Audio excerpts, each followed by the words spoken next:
कहानी उन आम घरों की है जहाँ खाने वाले तो कई लेकिन कमाने वाला एक मर्द ही होता है। बावजूद इसके उससे उम्मीदें कम नहीं होती। देखिए जी, सामने वाले वर्मा जी कैसी अच्छी तरह से सफाई करते हैं छुट्टी वाले दिन अपने घर की, और एक आप हैं। अरे यार, उनके पास कार है, ऑफिस पास में है और हफ्ते में 2 दिन की छुट्टी होती है, तो फर्क तो पड़ता है ना। मेरी तो शादी ही गलत हो गई। अरे कोई मस्त लड़का मिलता, कमाता भी, घुमाता भी, घर के कामों में भी मदद करता, लेकिन नहीं जी, हमारे वाले को तो कमाने से फुर्सत ही नहीं, और कमाई भी ऐसी कि कोई जरूरत पूरी ही नहीं हो रही है। सुनील बेचारा शीना को देखकर सोचता है कि शीना सही कह रही है। देखने में सुंदर है, घर का सारा काम कर लेती है, उसे तो कोई भी अच्छा लड़का मिल सकता था। क्या सोच रहे हैं? भागने का इरादा तो नहीं है? अरे नहीं मेरी प्यारी बीबी, मैं तो नहीं, पर डर है कि तुम नहीं कहीं भाग जाओ मुझे छोड़कर। शीला सुनील के मुंह से प्यार भरी बात सुनकर मुस्कुराती है। आप भी ना। सुनील एक दिन ऑफिस से घर आता है कि तभी शीना कहती है, सुनिए जी, वो मेरी सहेली आई थी, सारा दिन वो लोग यहीं थे, अब जा रही थी तो मैंने कहा नहीं नहीं, मेरे पति छोड़ आएंगे ना तुम्हें, तो रोक लिया मैंने।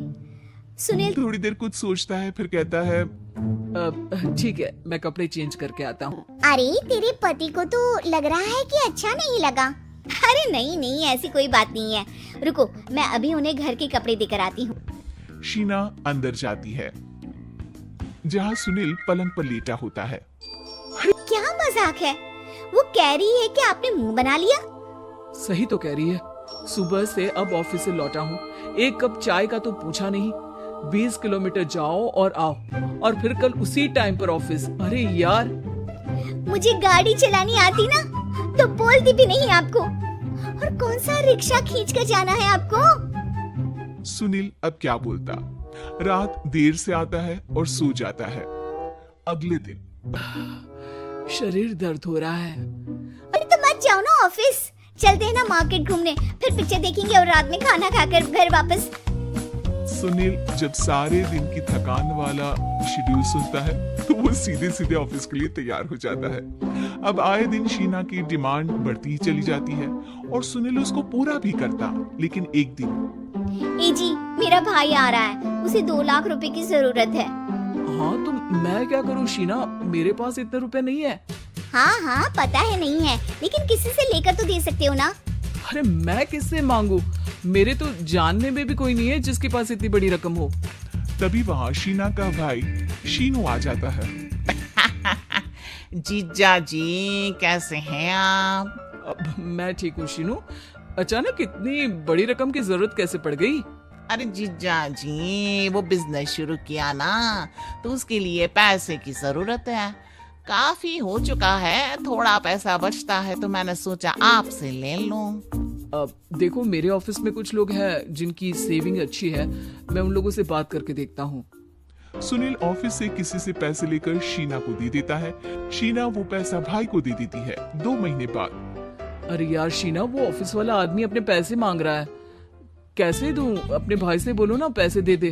अरे हाँ हाँ दे देगा, कहाँ भागा जा रहा है, आप उनको बोल दो कि दे देंगे। थोड़े दिन बाद, शीना, वो आदमी मुझसे आज भी पैसे मांग रहा था यार, मैं तंग आ गया हूँ। ऑफिस जाते ही सामने उसका चेहरा दिखता है, क्या बोलूं, बार बार पैसे मांगता है। अच्छा मैं शीनू को फोन लगाती हूँ, बात करके देखती हूँ। शीना भाई को फोन करती है लेकिन वो फोन उठाता ही नहीं।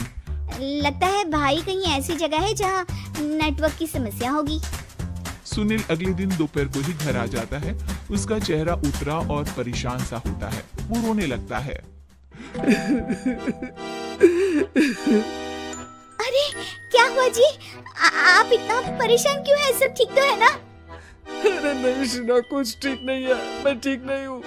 तुम्हारे भाई के लिए मैंने जो पैसे लिए थे, उस आदमी ने आज भरे ऑफिस में सबके सामने मेरी बेइज्जती कर दी। सबके सामने आज मैं कर्जदार बनकर खड़ा था। मैंने हर वो प्रयास किया घर चलाने के लिए जो मैं कर सकता था, लेकिन अब नहीं होगा। वो फिर रोने लगता है। अरे आप तो औरतों की तरह रो रहे हैं, मर्द हैं आप। क्यों? आदमी के सीने में दिल नहीं होता, या फिर वो इंसान नहीं मशीन होता है? अरे मैं थक चुका हूँ शीना, तुम समझती क्यों नहीं? मैं भी शारीरिक और मानसिक रूप से थकता हूँ। मैं भी आराम करना चाहता हूँ, सुकून चाहता हूँ। मैं अब कुछ नहीं कर सकता। कुछ नहीं। वो बैठ जाता है। शीना पति को हैरान परेशान देखकर चुप हो जाती है। अगले दिन सुनिए, ये लीजिए 2 लाख रुपए, उस आदमी को दे दीजिए और बोल दीजिए कि आज के बाद किसी को पैसे के लिए बेइज्जत ना करे। सुनील पैसे देखकर राहत की सांस लेता है। अरे शीना, तुमने तो मेरा बहुत बड़ा काम कर दिया। अब मैं शान से ऑफिस जा सकता हूँ।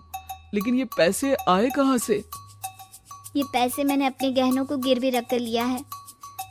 तुम ठीक रहो, निश्चिंत रहो, मैं बस यही चाहती हूँ। मुझे माफ करना, पर अब मैं समझ चुकी हूँ कि मर्द को भी दर्द होता है।